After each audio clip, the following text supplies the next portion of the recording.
In this video, we're gonna find the powers and why not, we're gonna verify the energetic balance of yet another circuit. So yeah, circuit analysis is about circuits, so yeah, it wasn't funny. Or was it? I don't know. I don't even know it anymore. Too many circuits anyway. So today I'm gonna have a voltage generator, because why not? Otherwise we wouldn't be having current flowing through. Um, then I'm gonna have a resistance, and then I'm gonna have another resistance, and then yet another resistance, and finally everything is gonna be closed down here. But I'm gonna add a generator of voltage here, plus V minus. This one is going to be R1, this one is going to be R2, this one is going to be R3. I'm going to find, well, the current will be flowing here. So I'm going to call this I, and it's going to flow down here. I'm going to call this I1, and down here, and I'm going to call this I2. So first thing first, I'm just gonna these resistance here, and these resistance here. Hold on a second. I haven't wrote the problem, what the problem is yet, even though I told you pretty much already, but let's write it down anyway. So for the circuit below, we know that V is equal to 12 volts, and Ri is equal to I ohm. So R1 is 1 ohm, 2 ohm, 3 ohms. Find the power of everything, of those two elements, and why not verify the balance, so the load. Okay, so first of all, I'm gonna find the power absorbed by the resistances, R1, R2, and R3. Those are passive elements, so they're gonna absorb power. So PR1, so the resistance 1 is gonna absorb, well, just it's just pretty straightforward, just V squared over R1.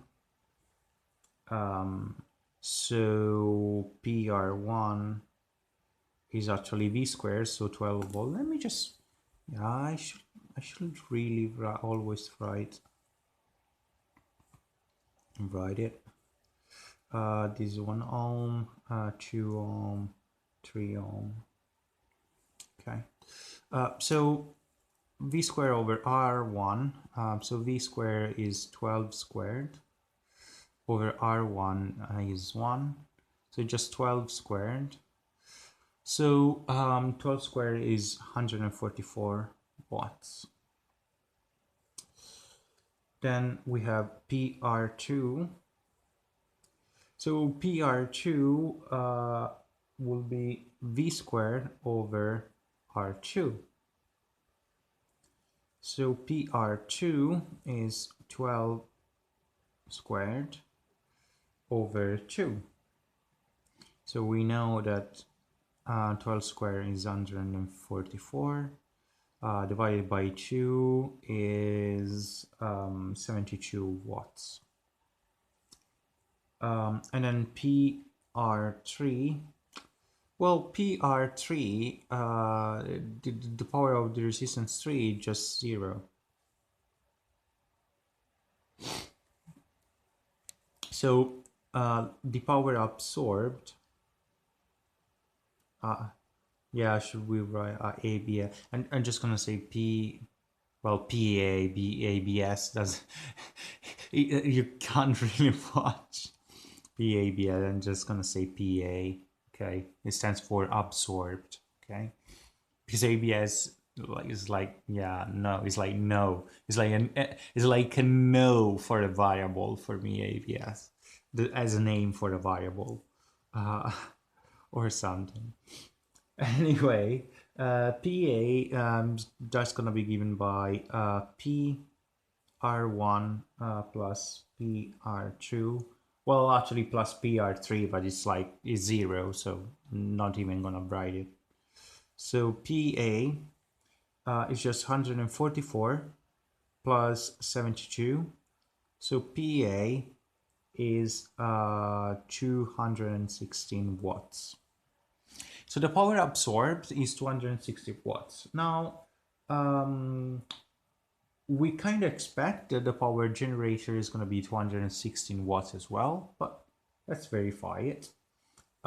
So in order to find the power generated, I gotta find the current because, you know, the power generated, so the power, yeah, not gen because I wrote A, so just PG.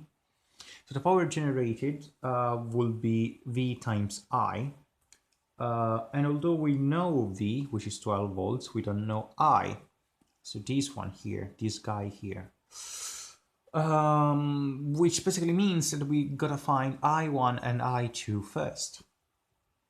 So I1 is actually V over R1 over the resistance that is here. So V over R1.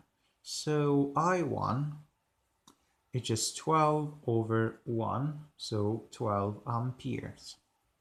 And I2 is the same, is V over the resistance that we have here, so V over R2. So I2 is 12 over 2, so 12 over 2 is 6 ampere. So now we have everything we need to find it, because, you know, I is just I1 plus I2. So I is 12 plus 6. So I is 18 amps. And it's basically done because PG is V times I. So PG is V times I, as I said. So PG is V, which is 12 volts. Well, actually 12 volts. Times I, which is 18 amps. So PG is 12 times 18 is 216 watts. So we have just verified that the power generated is equal to the power absorbed, which is equal to 216 watts. So yeah, that's it. No fancy calculation, no Thevenin equivalent circuits or Millman or whatever, just plain, just really simple stuff. You know, yeah, there can be problems that are pretty complicated and some other that are pretty simple. It doesn't, you know, it's just, it depends. It really honestly depends. But again, most of the time, just don't be scared. Don't worry when you see a circuit at the very beginning, but just think about what you learned and what you know, and um, just prepare a strategy and say, okay, this is a circuit, those are all the things I know. um, how am I going to solve it? Because there are, you know sometimes there are no univoc, like, there's no only one way to solve the circuit. There are other ways. So just think about what you know, and what's the quickest and easier way to get to the solution using the things that you know about. And sometimes, yeah, it's just like this. It's that easy. So once again, I hope it helps, and I'm gonna be back with yet another example about this mini series about circuit analysis. It's not my favorite thing, to be fair. It's not. I'm not a circuit guy. Don't get me wrong. I do like circuits, but it's not like my favorite thing. I decided to do this mini series because it's a topic that needs to be covered, and also because there isn't so much material about this. There is materials, but I showed that even having my material wouldn't hurt. So that's pretty much it. Okay, hope it helps. Cheers and bye for now.